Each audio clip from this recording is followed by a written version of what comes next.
Halika, merienda muna tayo. Break muna yung ating traktora. Hello, good morning mga kasaka, mga kahalaman. Ngayong umaga, itong chicken manure na naka-stock dito sa aking bodega ritong tambakan o istakan, ikinakalat na namin sa bukid. Itong aking ipaararo na ito, 5 araw na ngayon, ito'y tinubigan ko muna para pag pinasok ng traktora ay hindi mahirapan yung operator o yung traktora. Ang dating nito ngayon ay ito ay medyo malutong. Kaya ngayon sinasabugan na namin ng chicken manure para mamayang hapon ito ay maararo na. Ang kasama ko nagsasabog, ito ang aking dalawang tao. Si Teng, hello Teng. Hello po. Si Adonis. Hello, good morning. Kanina ba? Okay. Ito ang dalawa kong kasama, si Teng at si Adonis. Ayan. Ganito ang paglalagay namin ng taing manok. Ayan. Sa dulo, umpisa lagi. Ayan, sige. Yan. Ganito isasabog sa ibabaw, saka susundan ng traktora para yung chicken manure nito mamix na mabuti sa lupa. Kasi kinakailangan ganituhin para yung chicken manure mabisa maging talab sa halaman, sa itatanim.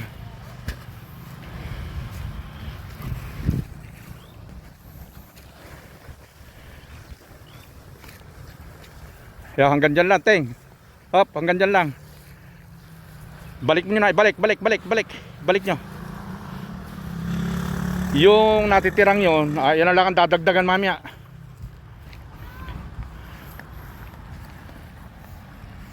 Kaya medyo nabuhay na damo nito dahil tinubigan ko nung nakaraan, 5 araw na siya ngayon.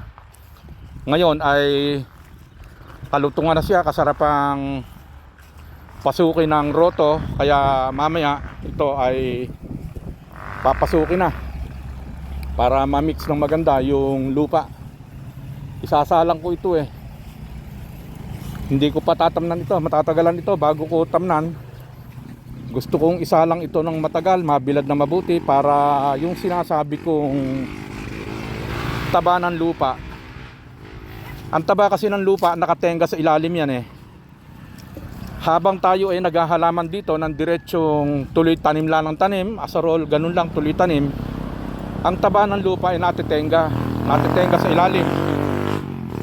Bakit natitenga? Kasi hindi natin napasisingaw yung singaw ng lupa. Kinakailangan mapasingaw Kaya ito, ipaararo ko, pabubungkal ko para makahingay lupa. At sa paglikha ng humic acid, ang paglikha nun sa pamamagitan ng pagbubungkal ng lupa.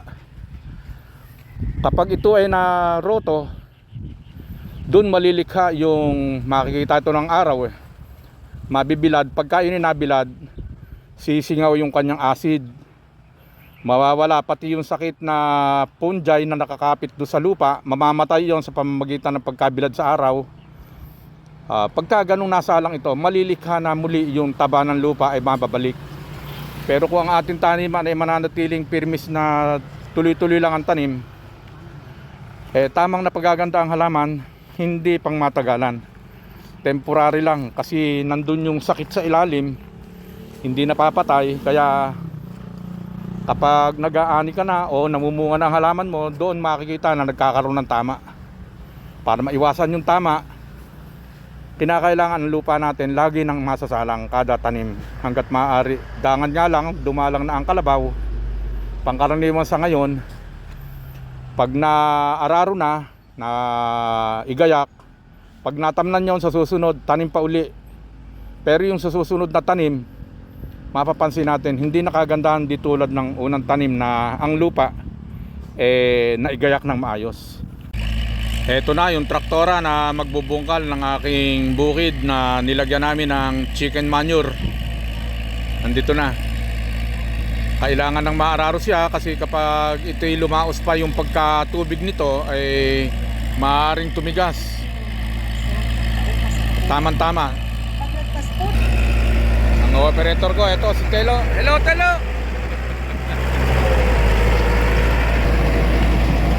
Ito. Kinakailangan mabungkal na mabuti para ma-mix na mabuti yung lupa.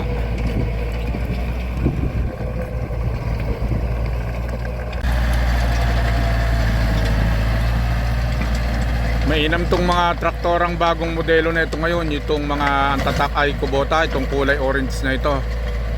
High speed sila kaya ang dinaanan nila ay durog na durog. Magandang pampasok ito sa mga halamanan. Ayan o, tingnan nyo. Yung pinasok niya talagang durog na durog. Ayan o, kaya ganda ng dinaanan niya. Kasi ang lupa rito ay ginhawang araruhin. Medyo malabsak na, kabok ang lupa rito. Hindi tulad sa ibang lugar na kapag nag-araro ka ay medyo makita mo ang tinitiningkal. Telo, dalawahin natin. Dalawa na para sigurado.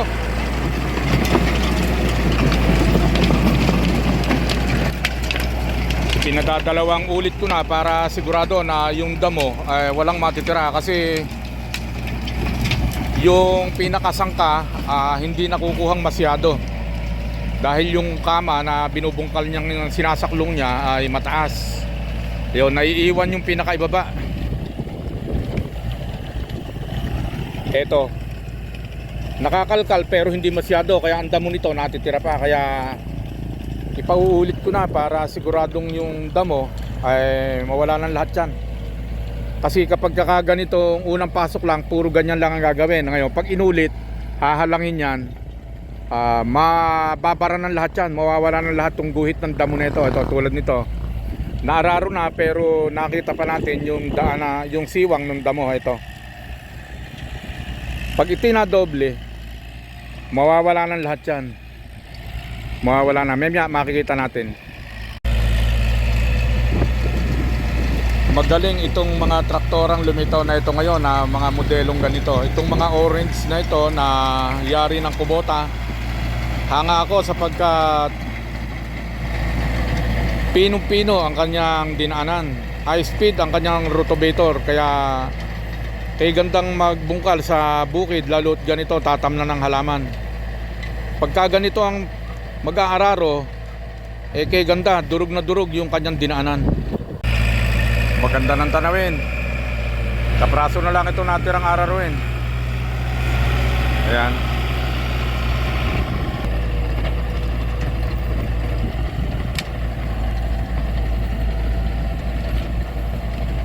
Wala na yung mga damo na pinagtataguan ng mga insekto rito sa gilid ng aking halamanan, tulad ng mga ngusong kabayo.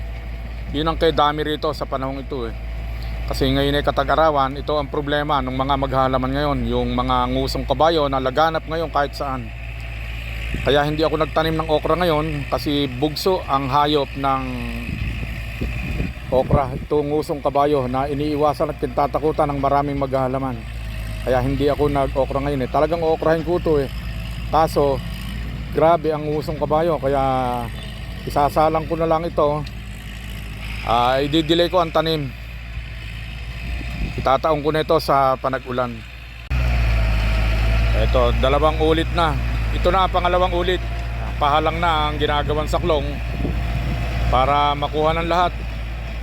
Kasi kung magpapalipas pa ng 5 araw bago pasukin, medyo titigas yung ilalim.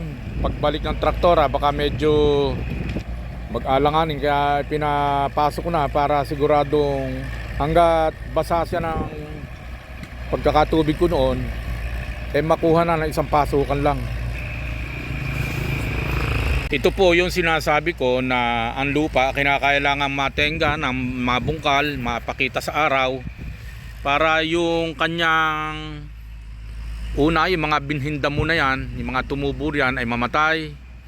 Pag yan ay namatay at nabulok, magiging taba pa yan. Tapos yung acid ng lupa kapag nabilad, mawawala yon, lilipas.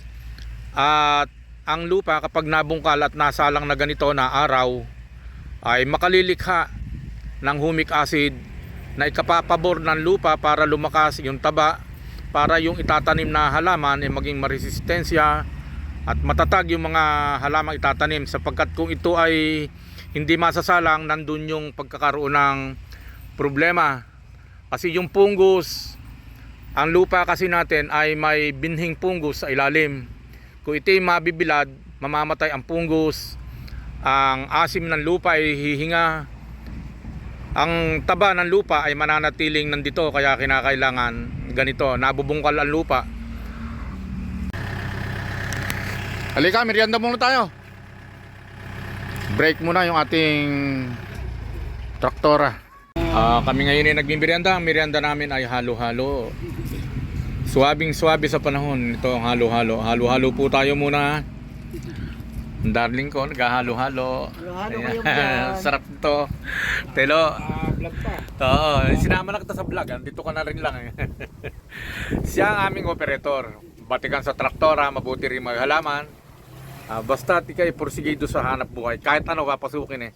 Ito, magaling to eh. Pag nabakante sa kanyang bukid, kakabayuhin naman yung kanyang traktora. Ito.